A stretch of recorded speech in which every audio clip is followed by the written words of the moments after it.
In today's video, I'm going to teach you how to efficiently manage your design projects by exporting and sharing template files with your clients, ensuring a smooth import and customization process on their end.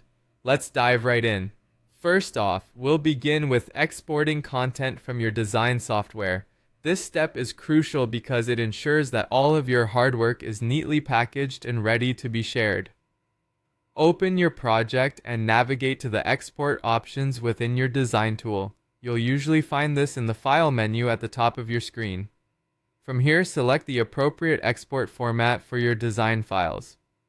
Choose a format that is both high quality and widely supported, such as PDF or PNG, depending on the nature of your project.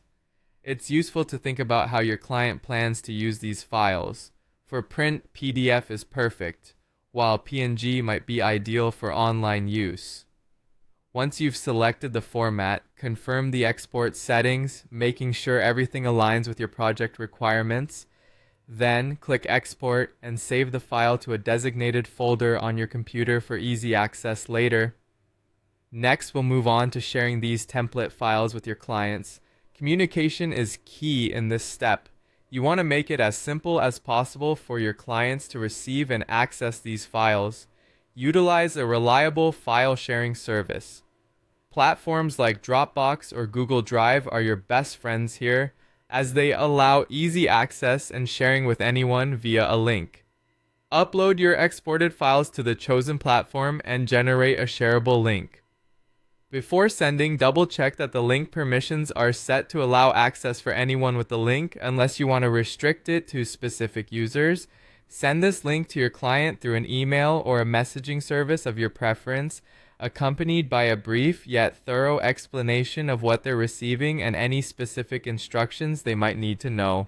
With the files in your client's hands, we move to the next step, the client importing these files into their own system or software.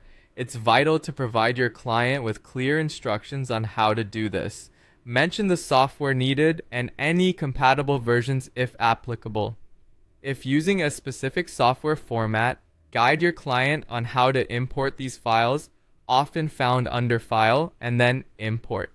It's a good idea to offer to support them if they run into any issues during the import process. Finally, we come to the customization stage, where the client gets to make the design their own. Encourage them to explore different customization options within the software, such as adjusting text, colors, and images to suit their brand or personal preference. Providing them with some best practices or style tips can be incredibly helpful, ensuring that their version of the project looks polished and professional. And there you have it, an effective method to handle design files from export to client customization. Following these steps will ensure a seamless workflow, making collaborating on creative projects with clients a breeze. Thank you for watching, and feel free to reach out if you have any questions.